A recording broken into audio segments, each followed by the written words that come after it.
Friends, मैं शोभना यादव फिर से अपने YouTube channel marathon classes Jaipur पे आपका हार्दिक अभिनंदन करती हूँ। ये फ्रेंड्स, मैं फिर से आपके लिए एक नया वीडियो जो अपने रिट लेवल फर्स्ट में नया जुड़ा है, शायद दोनों में है, कंफर्म मेरे को दूसरे का पता नहीं है, लेकिन फर्स्ट में कृषि पद्धतियाँ नया टॉपिक जुड़ा है जो आपके सामने शेयर कर रही हूँ।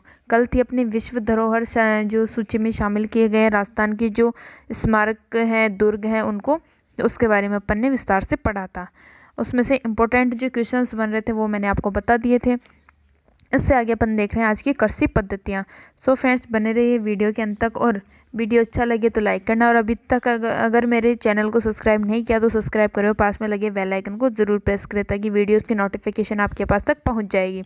सो फ्रेंड्स, वीडियो अच्छा लगे तो लाइक ज़रूर करना और शेयर भी कर देना। फसल उगाने के लिए अब कृषि पद्धति का क्या अर्थ होता है? फसल उगाने के लिए किसान जिन तरीकों को अपनाता है उन्हें कृषि पद्धति या फसल पद्धति कहते हैं। कृषि पद्धति या फसल जिस फसल को उगाने के लिए, कैसी भी फसल हो, गेहूं हो, बाजरा हो, मक्का हो, ज्वार हो, रबी की हो, खरीफ की हो, जायद की हो, जैसी भी फसल हो उसको उगाने के लिए किसान जिन तरीकों को अपनाता है, जैसे पहले खेत की बुआई करवाता है, खरपतवार हटाता है, खाद वगैरह डालता है, बीज बोता है, क्यारियाँ बनाता है, या फिर पहले कोई ऐसी फसल होती है जिसमें पहले क्यारियाँ बनती हैं उसके बाद बीज बोए जाते हैं। तो जिन तरीकों को अपनाता है उसे क्या कहते हैं? फसल पद्धति या कृषि पद्धति। दूसरे शब्दों में, पहला अर्थ अपन ने समझ लिया। दूसरे शब्दों में, फसल को उगाने के लिए किसान द्वारा किया गया कृषि कार्य अर्थात कृषि क्रियाकलाप ही कृषि पद्धतियाँ हैं। कृषि क्रियाकलाप जो था मैंने बता दिया, जैसे पहले बुआई करवाता है, खाद डालता है, उसमें कीटनाशी पदार्थ डालता है, उसके बाद बीज बोता है और पानी डालता है बीजों में, बीजों का अंकुरण स्टार्ट होता है और फिर पौधे बनते हैं। आगे आ रहा है कृषि के प्रकार हैं। पहले है निर्वाह कृषि। इस कृषि पद्धति में कुछ क्षेत्र में रहने वाले लोगों तथा स्थानीय उत्पादों का संपूर्ण उपयोग किया जाता है। ये 2 भाग है। इसके कितने भाग हैं? 2 भाग। आदिकालीन निर्वाह कृषि। आदिकालीन निर्वाह कृषि प्रारंभिक जीविका निर्वाह कृषि अथवा स्थानांतरणशील कृषि कार्य उष्णकटिबंधीय क्षेत्रों में दिया जाता है, जहाँ पर आदिम जनजाति के लोग रहते हैं, कृषि कार्य करते हैं। आदिकालीन कृषि क्या होती है? प्रारंभिक जो जीवन निर्वाह, यानी सिर्फ खाने के लिए या अपने जीवन को व्यतीत करने के लिए जो कृषि की जाती थी। पहले फसलों को जो वन थे उनको जलाकर स्थानांतरण कृषि की जाती है, यानी 2 साल तक एक जगह पे किया, फसलों को जलाया, वनों को जलाया, वहाँ पे खेत बनाए, खेत बनाकर वहाँ पे कृषि की। उसके बाद 2 साल बाद जब उस मिट्टी की उर्वरता ख़त्म हो जाती है तो वो किसी दूसरे स्थान पर पलायन करके फिर से वहाँ पर वनों को जलाकर वहाँ से कृषि करते हैं। तो इसको क्या कहते हैं? स्थानांतरित कृषि। अब इसके क्षेत्र कौन कौन से स्थानांतरित कृषि या आदिकालीन कृषि की? अफ्रीका, दक्षिणी मध्य अमेरिका, उष्णकटिबंधीय भाग एवं दक्षिणी पूर्वी एशिया। यह कर्तन दहन प्रणाली स्लेश एंड बर्न भी कहलाती है। इसमें किसान नए नए क्षेत्रों में वनों को जलाकर कृषि के लिए भूमि तैयार करता है। उसमें क्या था कि अलग अलग जो जगह थे वहाँ पर वनों को जलाकर, मैंने आपको एक्सप्लेन कर दिया पहले कि उनको जलाकर वो भूमि तैयार करता है और फिर उसमें फसल बोता है। अब उष्णकटिबंधीय क्षेत्रों में इसे अलग अलग नामों से जाना जाता है, जो निम्न प्रकार से। मिल्पा है मैक्सिको, मध्य अमेरिका में। गेहूँ का जो मैक्सिको की खाड़ी है वहाँ पे गेहूँ का सबसे ज़्यादा उत्पादन होता था पहले। कोनुको वेनेजुएला में इसको कहा जाता है, किसको? स्थानांतरित कृषि को। रोका कहा जाता है ब्राज़ील में, मेसेलो कहा जाता है मध्य अफ्रीका में, लदांग कहा जाता है इंडोनेशिया में, रे कहा जाता है वियतनाम में। अब भारत में इंटरनेशनल लेवल पर इतना कोई ज़रूरी नहीं होता, लेकिन नेशनल लेवल पर जिसके नाम है वो बहुत इम्पोर्टेंट है, तो उनको याद करना ज़रूरी है। सो इनको ध्यान से पढ़ना।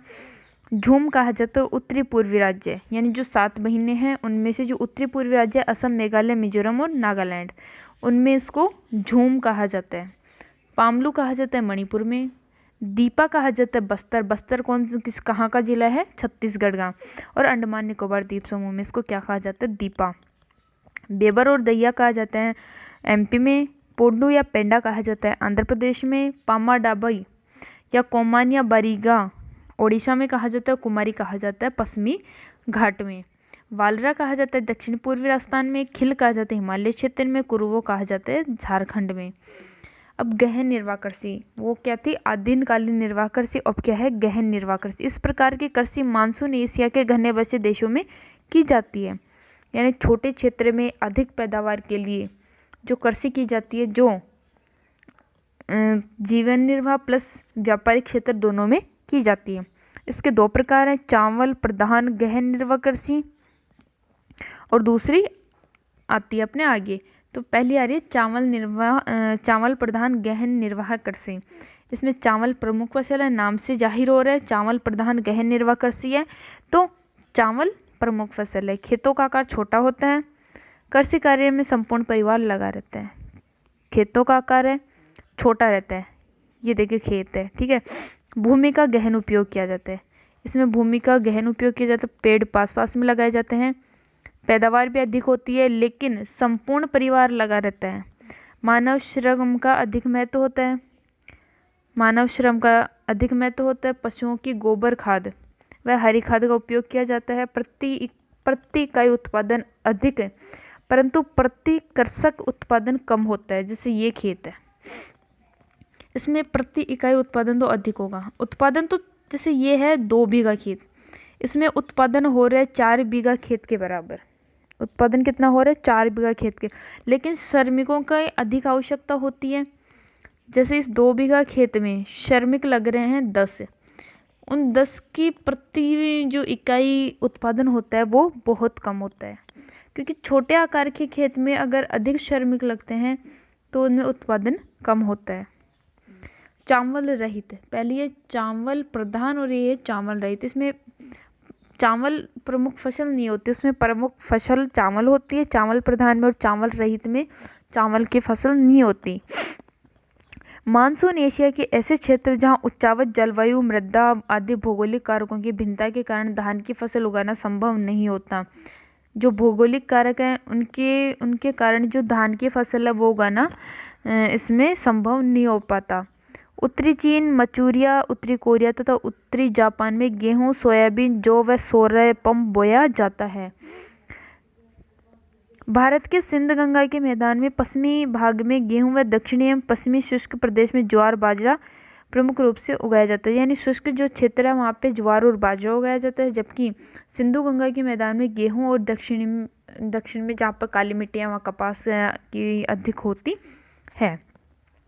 इसमें चावल निर्वाह के विपरीत ज़्यादा सिंचाई की जाती है। रोपण कृषि दूसरी आ रही है, आदिकालीन निर्वाह कृषि उसमें ये आ रही है रोपण कृषि। इस कृषि पद्धति की शुरुआत यूरोपियन लोगों ने औपनिवेशीकरण के दौरान की थी। औपनिवेशीकरण के दौरान जो यूरोपियन लोग हैं उन्होंने रोपण कृषि की शुरुआत की थी। रोपण अभी अपने को पूछा जाए, यूरोपीय लोगों ने अपने अधीन उष्णकटिबंधीय क्षेत्रों में चाय, कॉफी, कोको, रबड़, कपास, गन्ना, केले, अनानास के पौधे लगाए। रोपण कृषि ये होती है, ये खेत है। इसमें अगर अपन किसी मशीन से बुआई करवाते हैं, बीज बुआते हैं, तो वो होती है निर्वाह कृषि। यानी नॉर्मली इसमें क्या है, पौधे होते हैं उनको लगा कर एक सीढ़ीदार खेत बनाए जाते हैं, उनमें रोपण कृषि की जाती है। अब इसकी विशेषताएं कौन कौन सी हैं वो देखते हैं।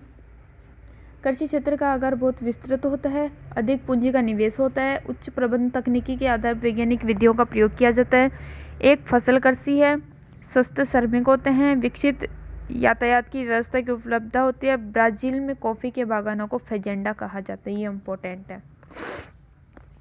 यानी कृषि का जो कृषि क्षेत्र होता है, जैसे ये खेत का कार्य बड़ा होता है, पैसे की अधिक आवश्यकता होती है, उच्च तकनीकें, वैज्ञानिक विधियों का जो इसमें प्रयोग किया जाता है।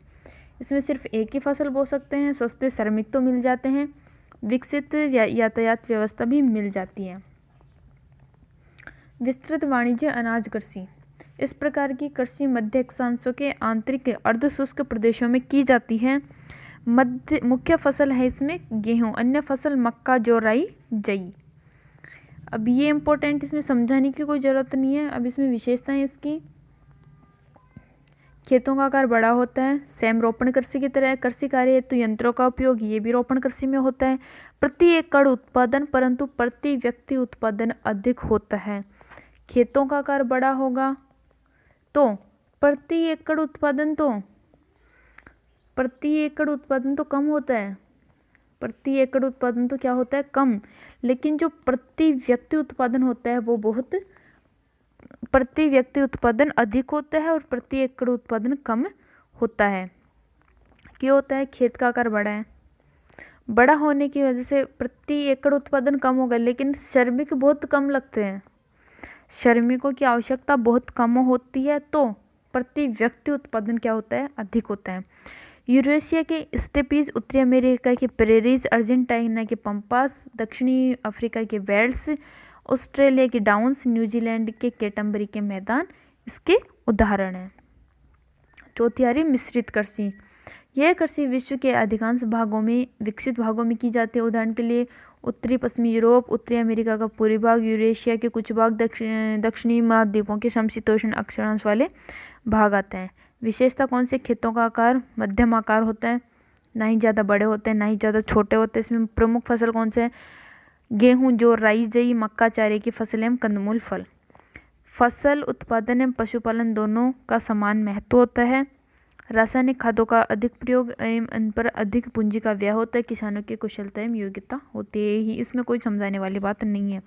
डेयरी कृषि। डेयरी कृषि दुधारू पशुओं के पालन पोषण में सर्वाधिक उन्नत प्रकार है, जिसमें अधिक पूंजी की आवश्यकता होती है, अधिक श्रम की आवश्यकता होती है। डेयरी कृषि का कार्य नगरीय एवं औद्योगिक क्षेत्रों के समीप ही किया जाता है, क्योंकि दुधारू पशु दूध के जो बिक्री के लिए हैं वो औद्योगिक एवं नगरीय क्षेत्रों के पास में ही किया जाता है। वाणिज्य डेयरी कृषि के 3 प्रकार हैं। उत्तरी पश्चिमी यूरोप का क्षेत्र सबसे बड़ा प्रदेश है, कनाडा है, न्यूजीलैंड, दक्षिणी पूर्वी ऑस्ट्रेलिया और तस्मानिया है इसके अंदर। भूमध्य सागरीय कृषि। इस कृषि का विस्तार भूमध्य सागर के समीपवर्ती क्षेत्रों में, जो दक्षिणी यूरोप के, उत्तरी अफ्रीका के, ट्यूनीशिया से अटलांटिक तट तक फैला हुआ है। यह खट्टे फलों की आपूर्ति के महत्वपूर्ण अंगूर की खेती भूमध्य सागरों की विशेषता है। उच्च गुणवत्ता वाले अंगूरों के उच्च गुणवत्ता युक्त मदिरा का उत्पादन किया जाता है। निम्न श्रेणी के अंगूरों को सुखाकर मुनक्का एवं किशमिश बनाई जाती हैं। अंजीर एवं जैतून भी यहाँ पर उत्पादित होते हैं। यहाँ पे जो टाइपिंग हो रही है वो देख लेना। अंजीर और जैतून भी यहाँ पर उत्पादित होते हैं। कहाँ उत्पादित होते हैं? भूमध्य सागरीय क्षेत्रों में उत्पादित होते हैं। उद्यान कृषि एवं बाजार के लिए सब्जी खेती। इस प्रकार की कृषि में अधिक मुद्रा मिलने वाली फसलें जैसे सब्जियां, फल, फूल लगाए जाते हैं। इसकी विशेषता क्या है? छोटे आकार के खेत होते हैं, यातायात के साधनों की सुविधा होती है, गहन श्रमिक अधिक पूंजी की आवश्यकता होती है, सिंचाई, उर्वरक, अच्छी किस्म के बीज, कीटनाशक, हरित गृह व शीत क्षेत्रों में कृत्रिम ताप का उपयोग किया जाता है। अब इसके क्षेत्र कौन कौन से हैं? इस प्रकार की कृषि उत्तरी पश्चिमी यूरोप, संयुक्त राज्य अमेरिका के उत्तरी पूर्वी भाग, भूमध्य सागरीय प्रदेश में ज़्यादा विकसित है। नीदरलैंड पुष्प यानी ट्यूलिप उत्पादन में विशेष स्थान रखता है, ये इम्पोर्टेंट है। ट्रक कृषि, जिन प्रदेशों में किसान केवल सब्जियां पैदा करता है उसे ट्रक कृषि कहा जाता है। कारखाना कृषि, पश्चिमी यूरोप में व उत्तरी अमेरिका के औद्योगिक क्षेत्रों में इस प्रकार की खेती की जाती है। इसमें पशुधन भी पाला जाता है। सहकारी कृषि, जब किसानों का एक समूह अपनी कृषि के अधिक लाभ कमाने के लिए स्वेच्छा से एक सहकारी संस्था बनाकर कृषि कार्य संपन्न करता है, उसे सहकारी कृषि कहा जाता है। सहकारी संस्था किसानों को सभी रूप में सहायता देती है। सहकारी आंदोलन शताब्दी पूर्व प्रारंभ हुआ था, ये इम्पोर्टेंट है। सहकारी आंदोलन कब शुरू हुआ? 1 शताब्दी पूर्व एवं पश्चिमी यूरोप एवं Denmark, Netherlands, Belgium, Sweden, Italy में सफलतापूर्वक चला था। इससे सबसे ज़्यादा सफलता डेनमार्क में मिली थी। जो सहकारी आंदोलन था उसको सबसे ज़्यादा जो सफलता मिली थी, कहाँ मिली थी? डेनमार्क में मिली थी। और कहाँ कहाँ चला था? डेनमार्क, स्वीडन, इटली और बेल्जियम, नीदरलैंड में चली थी। सामूहिक कृषि, इसमें उत्पादन के साधनों का स्वामित्व संपूर्ण समाज एवं सामूहिक श्रम पर आधारित होता है। प्रारंभ कहाँ हुआ था इस कृषि का? सोवियत संघ, रूस में। कोला खोज, इस प्रकार की सामूहिक कृषि को सोवियत संघ में कोला खोज के नाम से जाना जाता है। ये इम्पोर्टेंट है, ध्यान रखना। इसमें सरकार उत्पादन का वार्षिक लक्ष्य निर्धारित करती थी। उत्पादन को सरकार ही निर्धारित मूल्य पर खरीदती। लक्ष्य से अधिक उत्पन्न होने वाला भाग सभी सदस्यों में वितरित कर में बेच दिया जाता था। ये खेत का आकार है, इसमें कृषि हो रही है, ठीक है। इसमें जो भी उत्पादित होता है वो किसको दिया जाता है? सरकार को। अगर जैसे सरकार ने इसको फिक्स कर दिया कि जैसे 11 क्विंटल माल इसमें उत्पादित होगा, उतना सरकार को दिया जाएगा। लेकिन इसमें अगर 12 क्विंटल माल भी उत्पादित हो रहा है तो वो 1 क्विंटल माल जो इस कृषि में लगे हुए हैं उन सब में बराबर बराबर बांट दिया जाता था। अब कृषि की विभिन्न शाखाएं कौन कौन सी है, ये इम्पोर्टेंट है, इसको ध्यान से रखना। सेरीकल्चर, सेरी का ध्यान रखना, सेरी में रेशम कीट। एपीकल्चर, मधुमक्खी। पीसीकल्चर, मछली। फ्लोरिकल्चर, फूल। कुछ वर्ड्स ऐसे हैं जिनको याद करने की कोई ज़रूरत नहीं है। फ्लोरी यानी फ्लावर क्या होते हैं? फूल। फ्लोरिकल्चर फूलों का उत्पादन। पीसीकल्चर फिश क्या होती है? मछली। पीसीकल्चर हो गया मछली पालन। हॉर्टिकल्चर बागवानी। विटिकल्चर अंगूर।